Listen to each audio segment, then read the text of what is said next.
Good day, I'm Theodore Henry, and this is your JIS News for Friday, January 31, 2025.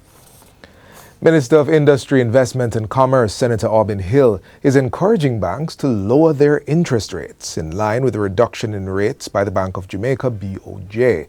Addressing Wednesday's post-cabinet press briefing at Jamaica House, Senator Hill emphasized that economic growth could not happen in an environment with very high interest rates. Economic growth, which is what we have to do after we put our fiscal house in order, economic growth cannot happen with very high interest rates. It's in the bank's interest, it's in ordinary Jamaicans' interest who will pay less interest, it's in business interest that the bank lending rates come down as quickly as they can. The minister says banks have to run their businesses and the government wants to make sure that they are profitable, but asserts that more can be done to adjust rates downward for customers. Ordinary Jamaican farmers, wonderful people, they are saying why the banks can't cut interest rate. The business people who have to borrow big money say why the banks can't cut interest rates, because the central bank has been cutting interest rates. Effective December 23, 2024, the BOJ's benchmark rate was 6% per annum, reflecting 4 rate cuts of 25 basis points during the past year. Government is to announce measures in the upcoming budget to combat electricity theft. Energy Minister Darrell Vaz made that pronouncement in a statement to Parliament on Tuesday. He revealed that in 2023, the percentage of electricity stolen was about 15.9%, or about 80% of the non-technical losses registered for that year. According to the USAID's non-technical loss report for 2022, residential customers of the Jamaica Public Service Company JPS are incurring approximately $1,050 on their monthly bills due to electricity theft. Minister Vaz says there is a significant financial impact and it will require a major collaboration between JPS and the government to address the issue.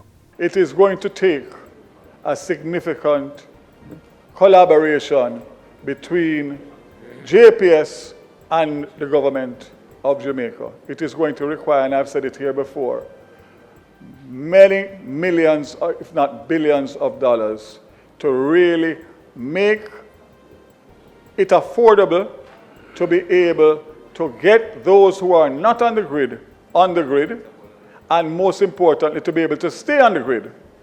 JPS, in fairness to them, have made several efforts. They have used technology, they have used everything to try and reduce the electricity theft.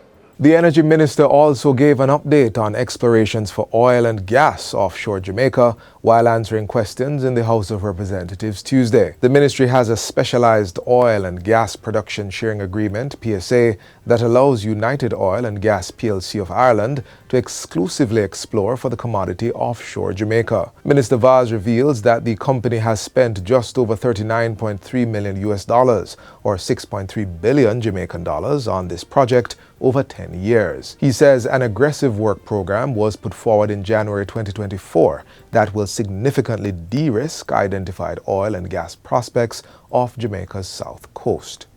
The work program includes a concentrated drop core / piston core survey, which is now going through the environmental application process at NEPA. For this survey, a specialized vessel is scheduled to retrieve samples from the seafloor to test for the presence of oil and gas. In the meantime, United Oil and Gas plc continues trying to identify partners to share the risk in drilling, with new companies looking at Jamaica as a drill or drop site.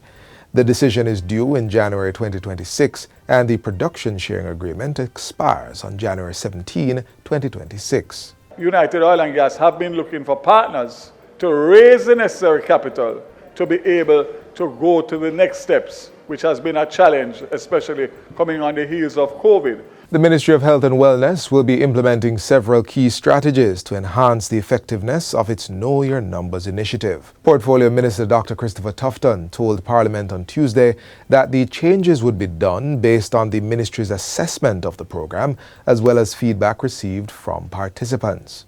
And these are strengthening of regional outreach and accessibility, the deployment of additional mobile screening units to underserved areas, particularly rural parishes, to enhance coverage and address regional disparities, and broaden the reach of screening activities. Dr. Tufton indicates that even with the nearly 330 health centers across the country, which serve primary care needs and are more community-based, there's still a large portion of the population that wants a more direct intervention. They want the screening to be brought to them.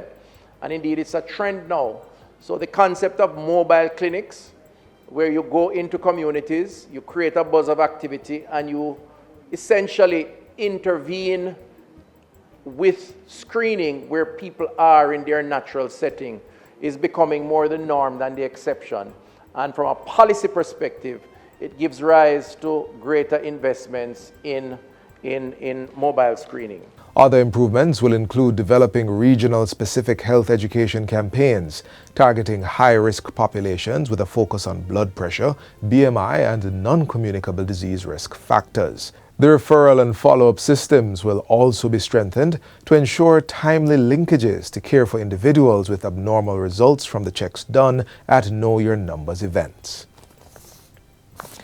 And finally, the Ministry of Sport has increased the prize money for the 2025 Institute of Sports in Sports Primary Schools All-Island Football and Netball competitions by 60%. Minister Olivia Grange made it known during the recent launch of the competitions.